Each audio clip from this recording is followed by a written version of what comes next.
Dear students, आज हम भारत के मानचित्र में महाजनपदों का विस्तार कहाँ कहाँ था इसके बारे में पढ़ेंगे।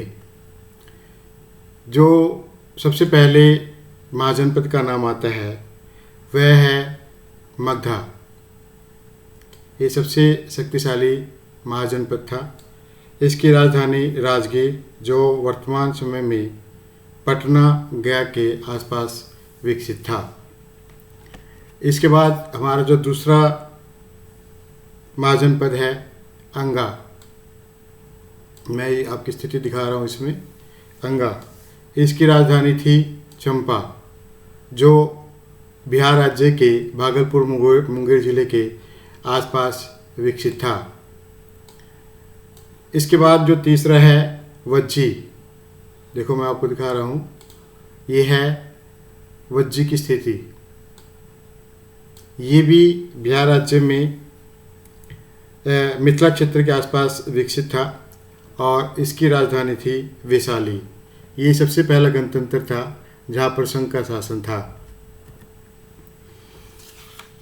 इसके बाद जो नेक्स्ट हमारा महाजनपद है वो है काशी। ये है काशी की स्थिति। काशी जो है वर्तमान समय में वाराणसी के आसपास विकसित था। ये देखो, काशी राजधानी वाराणसी, वर्तमान समय में वाराणसी के आसपास, ये उत्तर प्रदेश में था। अधिकतर महाजनपद जो थे वो उत्तर प्रदेश,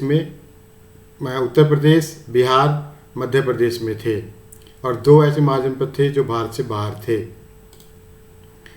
तो इस प्रकार जो नेक्स्ट हमारा है कौशल। इसकी दो राजधानियाँ थी, एक उत्तरी भाग की, एक दक्षिणी भाग की। उत्तरी भाग की जो राजधानी थी वो श्रावस्ती थी, और दक्षिणी भाग की राजधानी थी साकेत। तो मैं इसमें कौशल की स्थिति आपको दिखाता हूँ। कौशल, ये देखो कौशल के बाद ये जो कौशल महाजनपद था ये वर्तमान समय में अवध के आसपास विकसित था। और उसके बाद मल, ये है मल की स्थिति, और इसकी राजधानी ये देखो कुशीनगर। उत्तरी भाग की राजधानी कुशीनगर और दक्षिणी भाग की राजधानी पावथी। ये उत्तर प्रदेश के देवरिया डिस्ट्रिक्ट के आसपास विकसित था और यह भी एक गणतंत्र था। तो इसके बाद आता है वत्सा की राजधानी कौशाम्बी, जो उत्तर प्रदेश के प्रयाग इलाहाबाद के क्षेत्र में विकसित था। मैं इसकी स्थिति दिखाता हूँ आपको, जो है वत्सा। ये देखो, ये दिखा रखा है वत्सा।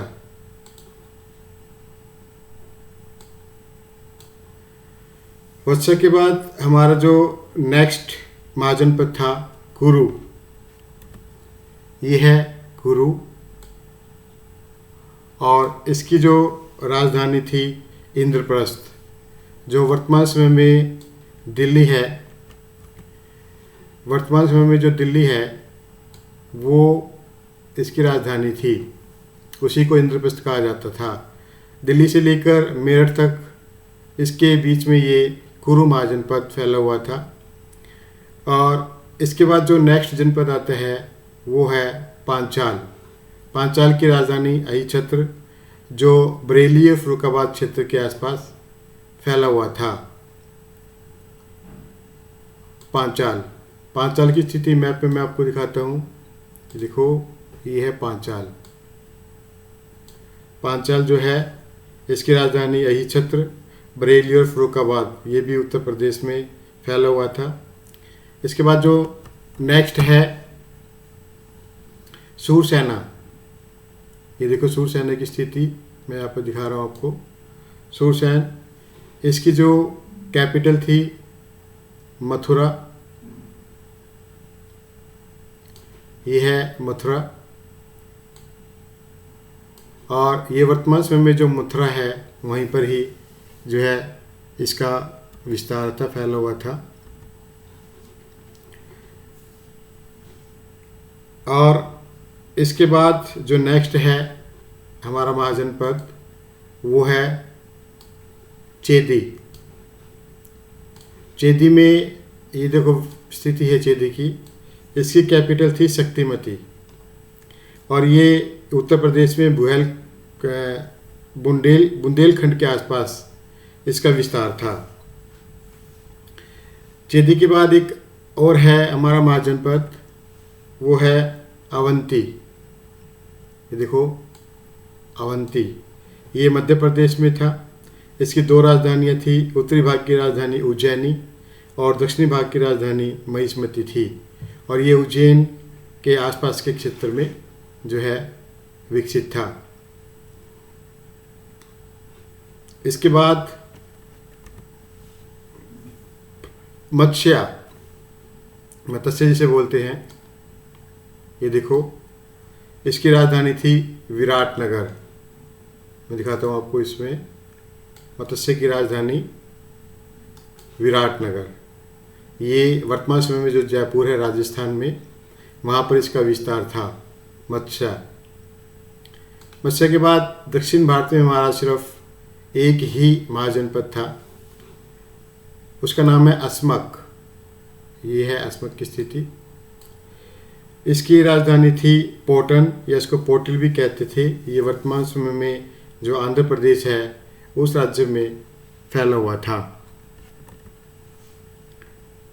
अस्मक के बाद दो ऐसे महाजनपद हैं जो भारत से बाहर, वर्तमान समय में भारत से बाहर हैं और उनमें एक आता है गंधार। ये देखो मैं दिखा रहा हूँ गंधार। गंधार की जो राजधानी है तक्षशिला, जो पाकिस्तान में है, वर्तमान समय में पाकिस्तान में है। और तक्षशिला जो है ये शिक्षा का केंद्र भी था, तो इसकी राजधानी तक्षशिला। गंधार ये जो पाकिस्तान अधिकृत कश्मीर है उसके बिल्कुल साथ लगता हुआ है गंधार और उसकी राजधानी तक्षशिला। और इसके बाद जो अंतिम हमारा महाजनपद है कम्बोज। ये है कम्बोज, ये अफ़गानिस्तान में पड़ता है। वर्तमान समय में जो अफ़गानिस्तान है उसकी राजधानी थी राजपुर या हाटक, अफ़गानिस्तान में। और ये माना जाता है कि यहाँ पर अच्छी नस्ल के घोड़े पाए जाते थे और जिनका जो है व्यापार सभी महाजनपदों में होता था।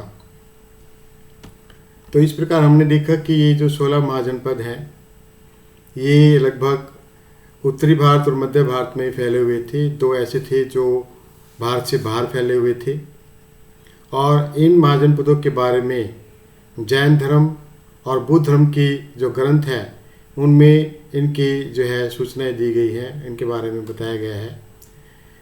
बुद्ध धर्म की एक पुस्तक है अंगुत्तर निकाय, उसमें इन 16 महाजनपदों के बारे में बताया गया है, इनकी लिस्ट उसमें लिखी गई है। और इसी तरह जैन धर्म का एक ग्रंथ है भगवती सूत्र, उसमें भी इन 16 महाजनपदों के बारे में सूची दी गई है।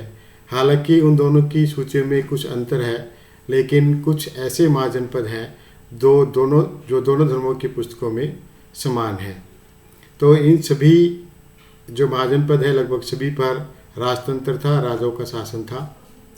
लेकिन जो कुछ ऐसे हैं जहाँ पर गणतंत्र भी था। गणतंत्र का मतलब है संघ का शासन, जहाँ पर कुछ लोग मिलकर शासन करते थे और एक से अधिक राजा होते थे।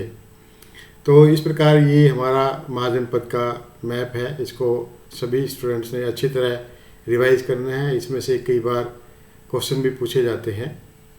तो कई बार ये आ जाता है कि उस महाजनपद का नाम बताओ जिसकी जो राजधानी थी राजगीर थी, तो आपने उसमें मगध भरना है। तो इस प्रकार जो है महाजनपदों के बारे में मानचित्र में प्रश्न पूछे जाते हैं। तो आप सभी स्टूडेंट्स को इसको अच्छी तरह से रिवाइज करना है।